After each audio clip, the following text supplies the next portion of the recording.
If you're new here, don't forget to subscribe, like this video, and leave a comment telling us where you're watching from. Today's story is filled with betrayal, shocking twists, and a moment of justice you'll never forget.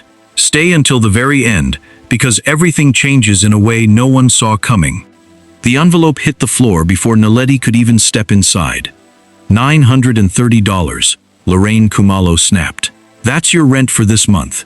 If you can't pay, take your suitcase and get out of my house. Naledi froze in the doorway, still holding the small duffel bag she'd carried from the airport.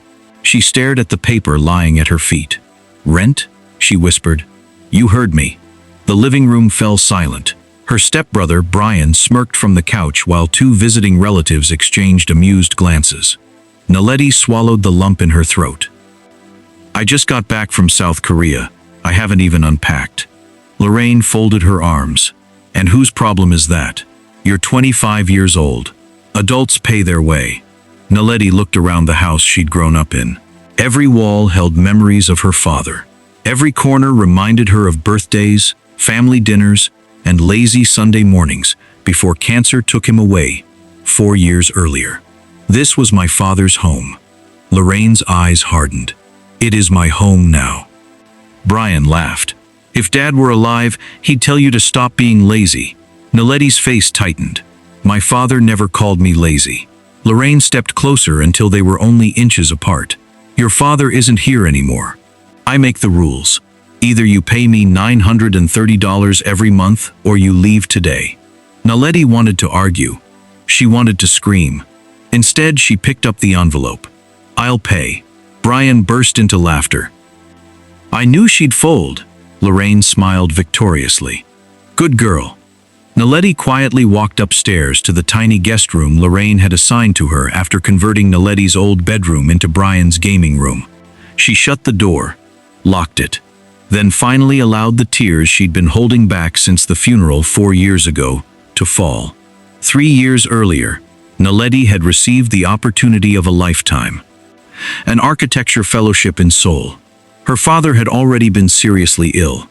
I don't want to go, she'd told him beside his hospital bed. You have to, her father replied softly. But you need me. He smiled weakly. I need you to live your dreams. What if? There are no what-ifs. He reached into the drawer beside him and handed her a small silver key. Keep this safe. What does it open? When the time is right, you'll know. She frowned. Dad, I love you, Naledi. I love you too. Those were the last words they ever shared. 2 weeks after she arrived in Korea, he passed away. Lorraine handled the funeral. Every phone call afterward became shorter. We're doing fine. Don't worry about us. Focus on your studies. Naledi believed every word. She worked relentlessly, graduated with honors, and even turned down a lucrative job offer in Seoul because she wanted to come home. She wanted her family back. Instead, she was paying rent in the only place she'd ever truly called home. The next morning, Naledi left before sunrise. She had only a few savings left after paying Lorraine.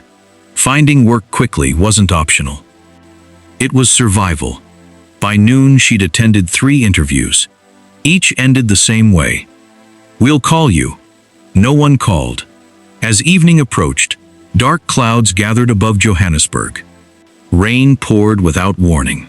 Naledi stood beneath the awning of a small cafe, checking her nearly empty bank account. She sighed. So much for coming home.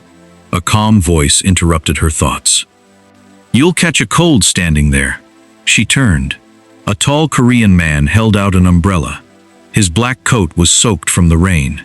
His expression remained unreadable. I'm fine, Naledi replied politely. You don't look fine. She almost laughed. Is it that obvious? It is. He extended the umbrella again. Take it. She shook her head. You'll need it. I have another.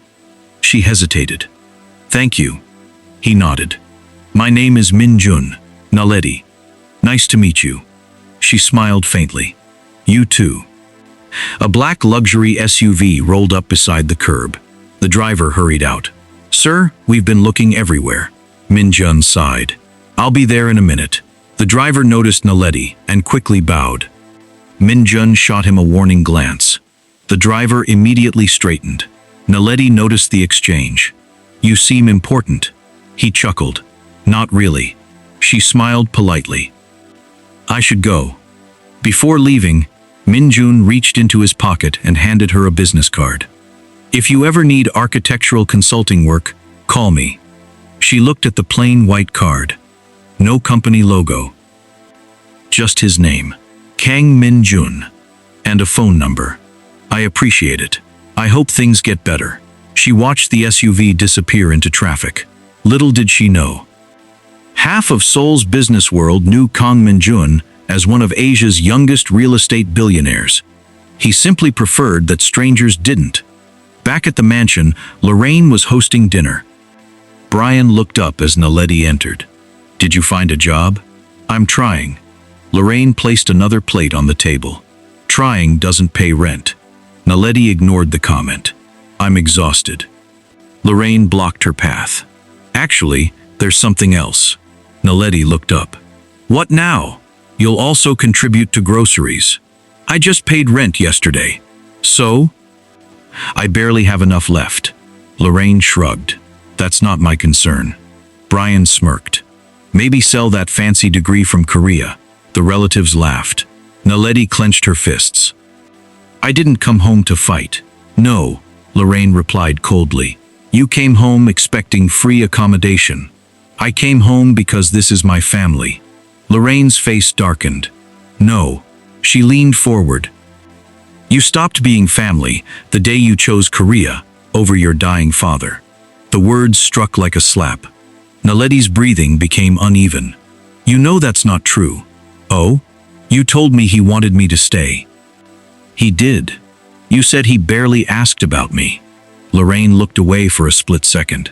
He had more important things to worry about. Naledi whispered, I called every week.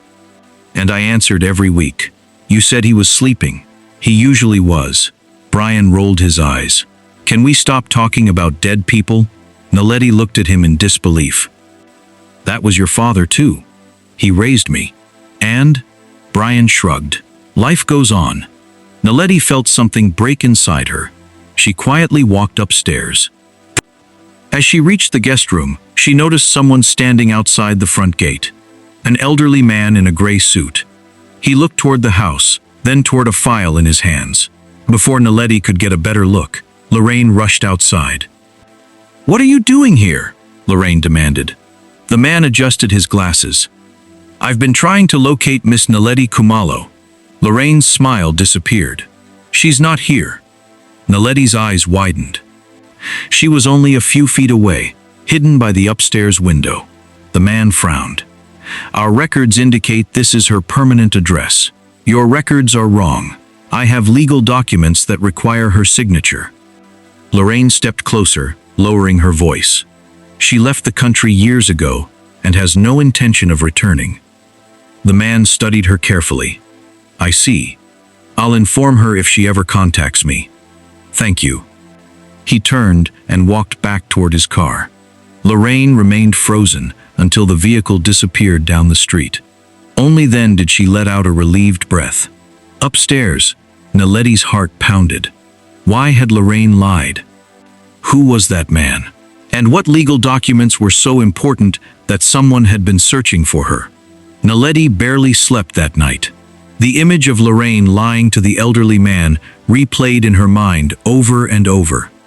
By sunrise, she had made up her mind. She was going to find him. She quietly slipped out of the house before anyone woke up, hoping she could catch him if he returned. She waited across the street at a small coffee stand for nearly 2 hours. Nothing. Just as she was about to leave, her phone vibrated. An unknown number. Hello? Miss Naledi Khumalo? Her heart skipped a beat. Yes. Who's speaking? My name is Mr. Dlamini. I believe we've been trying to find you. Naledi stood up so quickly that her chair nearly fell. Were you at my house yesterday? I was. My stepmother told you I wasn't there. There was silence. So, you were there. I heard everything. Mr. Dlamini sighed. I suspected as much. I need to speak with you. So do I. Can we meet today? 1 hour. Santon Central Cafe. I'll be there. Naledi arrived 20 minutes early. Mr. Dlamini was already waiting with a thick brown folder resting on the table. He smiled warmly. You have your father's eyes. Naledi felt her throat tighten. Everyone says that. He was a remarkable man. You knew him? For over 20 years. She sat down. What is this about? Instead of answering immediately, Mr. Dlamini looked at her carefully. I need to ask you something first. Okay. Did your father ever give you a silver key? Naledi froze. Her fingers instinctively reached into her handbag. She had carried that tiny silver key everywhere for 4 years. Slowly, she placed it on the table. Mr. Dlamini smiled. He knew you'd protect it. What does it open? I'll explain. Before he could continue, his phone rang. He glanced at the screen. His expression changed. I'm terribly sorry. What happened? One of my clients has been rushed to the hospital. Oh, I have to leave immediately. Naledi looked disappointed. But these documents, they're not safe to discuss in public. When can we meet again? Tomorrow morning. He slid a business card across the table. My office. Naledi nodded reluctantly. I'll be there. As he hurried away, neither of them noticed a familiar black SUV parked across the street. Inside sat Kang Min-jun. His assistant, Ji-hoon, looked confused. Sir, isn't that the young woman from yesterday? Min-jun nodded. It is. It looks like she's meeting with a lawyer. Min-jun watched Naledi staring at the folder Mr. Dlamini had forgotten to zip completely. Several documents peeked out. One sentence caught his attention from where he sat. Property trust. His eyes narrowed. Find out who that lawyer is. Ji-hoon blinked. Sir? I have a feeling she's in trouble. Back at the mansion, Lorraine was waiting by the front door. Where have you been? Out. Out where? Naledi calmly removed her shoes. Looking for work. Lorraine stared suspiciously. You were gone for hours. I was busy. Brian walked into the hallway carrying a game controller. Mom, just let her be. She'll never find a decent job. Lorraine wasn't listening. She stepped closer. Did anyone contact you? Naledi kept her expression neutral. No. No lawyer? Naledi's heart raced. What lawyer? Lorraine studied her face for several long seconds before forcing a smile. Forget it. Naledi nodded and walked upstairs. The moment her bedroom door closed, she whispered to herself, she's hiding something. She's hiding something. That evening, Lorraine made another announcement during dinner. I've decided everyone contributes more. Naledi looked up. What does that mean? Electricity has gone up. So has water. Brian grinned. So your rent is increasing. Naledi almost laughed from disbelief. I just paid. Next month will be $1,100. Naledi put down her fork. I can't afford that. Lorraine shrugged. Then leave. You know I haven't found steady work yet. Not my problem. Naledi looked directly into her eyes. You really want me gone? I want responsible adults in this house. Naledi stood. I've been responsible since I was 16. Lorraine folded her arms. Oh, really? When Dad got sick, who drove him to chemotherapy? Naledi answered immediately. I did. Who cooked? I did. Who missed university classes? I did. Lorraine's smile disappeared. Stop pretending you're the victim. Naledi's voice cracked. I loved him. So did I. Then why does it feel like you're erasing me? Brian slammed his hand on the table. This is Mom's house. No, Naledi replied quietly. It was my father's. Lorraine's face turned cold again. Not anymore. Across town, Min-jun entered the headquarters of Han Global Developments. Executives immediately stood. Good evening, Chairman Kang. He acknowledged them with a nod. His chief legal officer approached. The Johannesburg acquisition is ready for your signature. Min-jun remained distracted. Not yet. The executives exchanged confused glances. Sir? I want a full background report on a woman. Ji-hoon handed over Naledi's name. Within minutes, the company's private investigators began their search. The following morning, Naledi arrived at Mr. Dlamini's office. His secretary smiled. "Miss Khumalo?" "Yes. He'll see you now." She walked inside. Stacks of legal books covered every shelf. Mr. Dlamini stood as she entered. "I'm sorry about yesterday. I understand." He gestured toward the chair. "Please sit." Naledi sat, unable to hide her curiosity. "You said my father left something." "He did." Mr. Dlamini opened the brown folder. Inside were photographs, old letters, legal papers, and one sealed envelope bearing her father's handwriting. Naledi immediately recognized it. Tears filled her eyes. "That's his writing." "It is." Mr. Dlamini gently placed the envelope before her. "He instructed me to give this to you personally." Her hands trembled as she opened it. Inside was a handwritten letter. She began reading aloud. "My dearest Naledi, if you're reading this, it means I'm no longer with you. First, forgive me for leaving before I could explain everything." Her vision blurred with tears. "I know Lorraine will tell you many things after I'm gone. Some will be true, many will not." Naledi looked up. Mr. Dlamini remained silent. She continued, "Never doubt that I loved you more than life itself. Sending you to Korea was my proudest decision because I wanted you to have a future beyond my illness." A tear rolled down her cheek. "There is something you must know." Just then, someone knocked urgently. Mr. Dlamini frowned.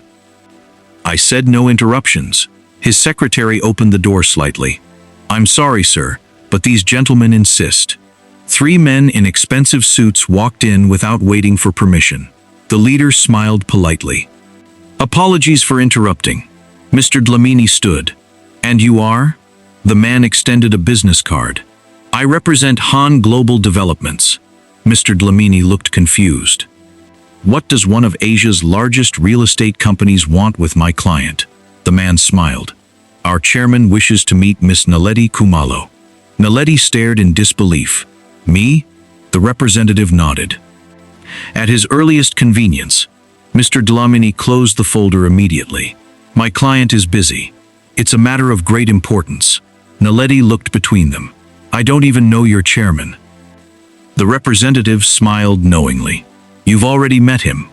Naledi frowned. "I have? The gentleman who gave you his umbrella." Her eyes widened.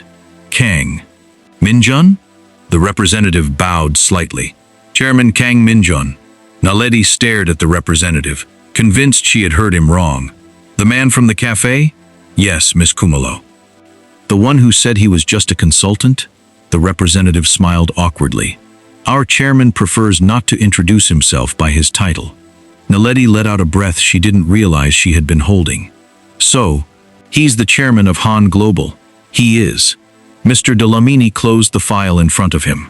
"My client is in the middle of a confidential legal meeting." The representative nodded respectfully. Chairman Kang anticipated that. "He simply asked me to invite Miss Khumalo to lunch whenever she is available." He placed another card on the desk. No pressure. After the men left, silence filled the office. Naledi looked at the card and shook her head. "I can't believe he never told me." Mr. Dlamini smiled. Powerful people sometimes reveal themselves through their actions, not their introductions. Naledi slipped the card into her bag. "I'll think about it." Mr. Dlamini nodded before reopening the folder. "Now, where were we?" "The letter." "Yes." Naledi picked it up again and continued reading. "There is something you must know. Years before my illness, I discovered that Lorraine had accumulated serious debts. I paid them because I wanted peace in our home. But I also realized that if I left everything directly to the family, greed could destroy what I spent my entire life building." Naledi's hands trembled. "For that reason, I transferred every legal title connected to our family estate into a protected trust. The trust cannot be altered, sold, or inherited by anyone except you." She looked up sharply. "What does that mean?" Mr. Dlamini leaned forward. "It means your father created one of the strongest legal protections available." Naledi frowned. "I don't understand." "The mansion. the surrounding land, the rental properties, the investment portfolio, everything was placed into the Khumalo family trust. Naledi blinked. And Lorraine? Mr. Dlamini sighed. She was granted the right to live there while helping maintain the property. But she was never given ownership. Naledi's heart pounded. So who owns it? Mr. Dlamini looked directly into her eyes. You do. The room suddenly felt too quiet. No. Legally, yes. That can't be right. It is. But Lorraine has been collecting rent from me. Mr. Dlamini's expression hardened. I suspected something was wrong after yesterday. Naledi slowly remembered every payment, every envelope, every insult. Every month she had emptied her savings just to stay in the home her father had left for her. Tears filled her eyes. She charged me to live in my own house. I'm afraid she did. Naledi covered her mouth. I trusted her. Mr. Dlamini opened another file. It gets worse. She looked up. There have been several attempts over the past 4 years to transfer ownership of the estate. What? Each application was rejected. Who filed them? He slid copies across the desk. Every signature belonged to Lorraine. Naledi stared at the pages. She forged my father's signature. Several times. And mine? Mr. Dlamini nodded slowly. We believe so. Naledi's tears disappeared. In their place came anger. Pure anger. That afternoon, she left the office in silence. She wasn't ready to confront Lorraine. Not yet. She needed air. As she walked through a nearby park, someone called her name. Naledi. She turned. Min-jun stood beside a fountain, dressed simply in a navy shirt and dark trousers. She folded her arms. So, Chairman Kang, a guilty smile crossed his face. I suppose I owe you an explanation. You think? I never meant to deceive you. You let me believe you were an ordinary consultant. I wanted one conversation where nobody cared about my bank account. Naledi sighed. I can understand that. I'm sorry. I accept your apology. He smiled with relief. Would you have accepted the umbrella if I had arrived with 10 bodyguards? She laughed despite herself. Probably not. I thought so. For the first time in days, she smiled genuinely. He noticed immediately. Something happened today. Her smile faded. You can tell? I can. Naledi hesitated. I found out the house I live in. She paused. Actually belongs to me. Min-jun blinked. I'm sorry? My stepmother has been charging me rent. In your own home? She nodded. For months. His jaw tightened. Does she know you know? No. And the lawyer? He has proof. Min-jun looked away for a moment. When he looked back, his expression had changed. It ends now. Naledi shook her head. I don't want revenge. You deserve justice. They're different. Min-jun smiled slightly. You're kinder than most people. I don't feel kind. You still haven't gone home and thrown everyone out. She looked down. My father wouldn't have wanted me to act out of anger. No. He'd want me to act with dignity. Min-jun nodded. Then that's exactly what you'll do. Back at the mansion, Lorraine paced nervously across the living room. Brian noticed immediately. Mom, what's wrong? I have a bad feeling. About what? Yesterday she asked too many questions. Brian shrugged. So, what if she met that lawyer? He laughed. Even if she did, nothing can happen. Lorraine stopped pacing. You don't understand. What? If those documents still exist. The doorbell rang. Lorraine jumped. Brian opened the door. A courier stood outside. Package for Mrs. Lorraine Khumalo. She quickly signed. Inside the envelope was a single sheet of paper. Her face drained of color. Brian looked over her shoulder. What is it? It was an official notice from the law office. Notice of review, regarding the Khumalo family trust. Lorraine's hands began to shake. No. Brian frowned. What does it mean? She whispered. She's found him. That evening, Naledi returned home. The atmosphere was completely different. Lorraine was waiting in the living room with an unusually warm smile. "There you are." Naledi immediately knew something was wrong. "You look happy." "I've been thinking. About? I haven't always treated you fairly." Brian nearly dropped his drink. Naledi stared in disbelief. Lorraine continued. "I've decided to reduce your rent." Naledi almost laughed. "You've decided?" "Yes. In fact." Lorraine forced another smile. "You don't have to pay next month." Naledi slowly walked closer. "Why the sudden generosity? Your family. You said I stopped being family years ago." "I was emotional." Naledi looked directly into her eyes. "No. You were honest." Lorraine's smile stiffened. "I think we should move forward." Naledi nodded slowly. "I agree." Relief spread across Lorraine's face. Then Naledi calmly added, "So tomorrow morning, let's move forward together." "What do you mean?" "We'll meet at Mr. Dlamini's law office." The smile vanished instantly. "I don't know any Mr. Dlamini." "You do." Naledi held her gaze. "He came looking for me." Lorraine said nothing. "He asked for me." Still nothing. "You told him I didn't live here." Brian looked back and forth between them. "Mom, is that true?"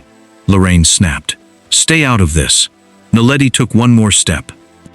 "You've been lying to me for years. I protected this family. You protected yourself. I earned this house." "No."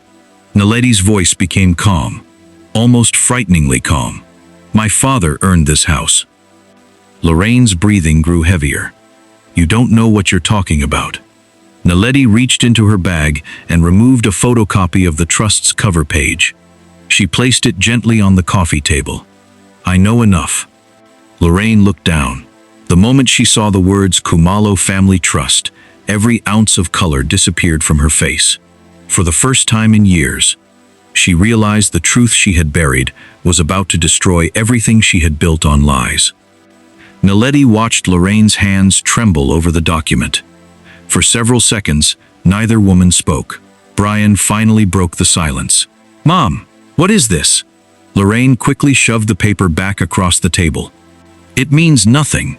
Naledi shook her head. "It means everything. You forged documents. I did no such thing. You lied to lawyers.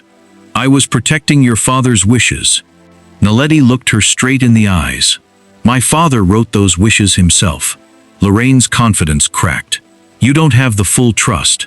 "No," Naledi answered calmly. "But Mr. Dlamini does." Lorraine grabbed her purse. "I have somewhere to be." As she rushed toward the door, Naledi spoke one sentence that stopped her cold. "He asked us both to be there at 10 tomorrow morning." Lorraine didn't turn around. She simply walked out. Brian looked completely confused. "Naledi, what's happening?" She looked at him with sadness instead of anger. "You'll find out tomorrow." The next morning, Lorraine arrived at Mr. Dlamini's office, wearing an expensive suit and a forced smile. She entered as though she still controlled everything.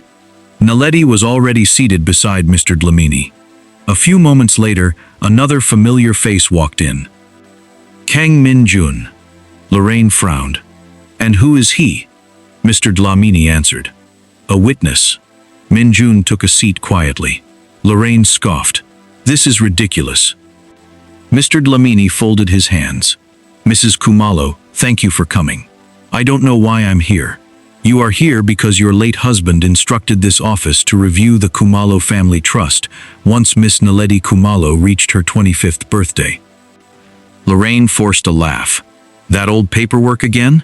Mr. Dlamini opened the original trust documents. The paperwork is legally binding. He turned several pages before placing the original deed on the table. According to these records, the Khumalo residence, the surrounding land, 4 rental duplexes, 2 commercial buildings, and the family's investment portfolio belong exclusively to Miss Naledi Khumalo. Lorraine's smile disappeared. "That's impossible."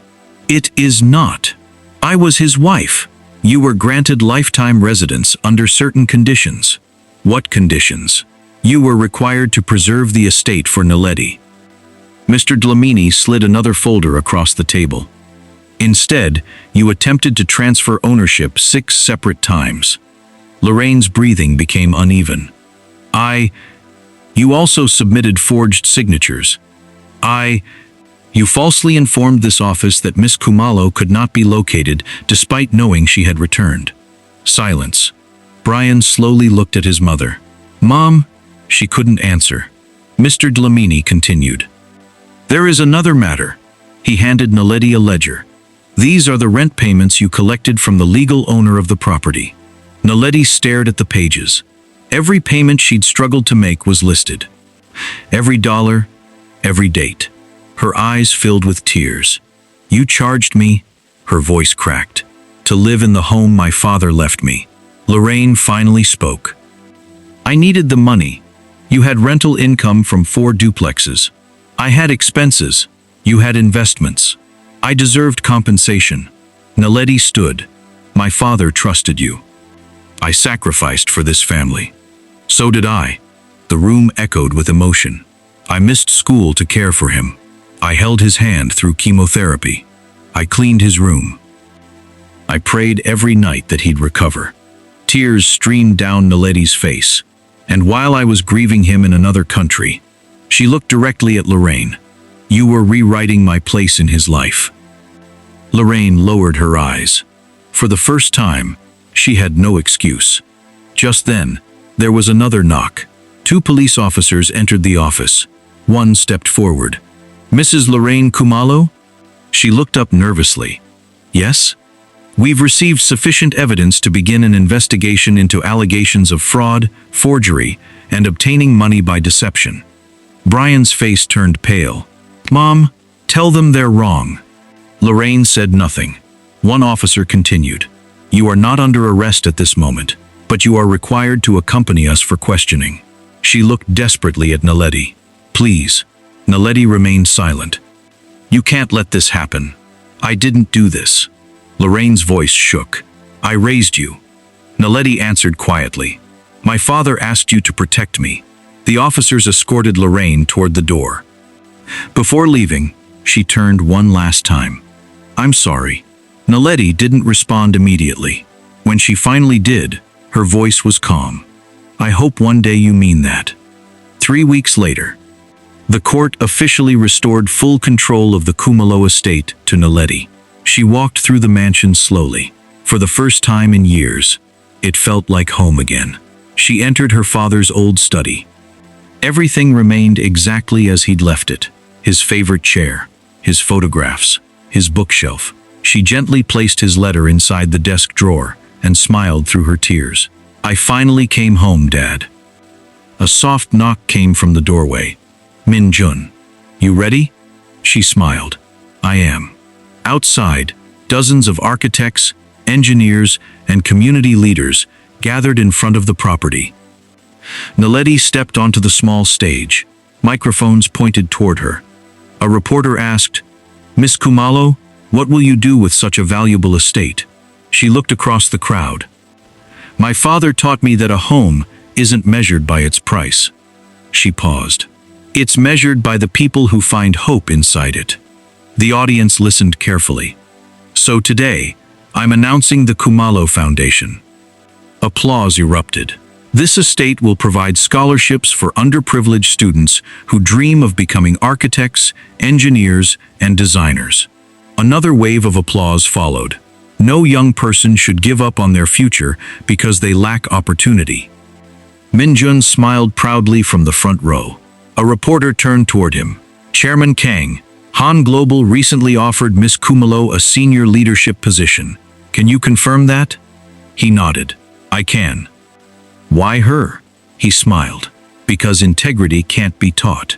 It can only be lived. Naledi looked at him. You knew who I was before I knew who I was. I knew someone worth believing in.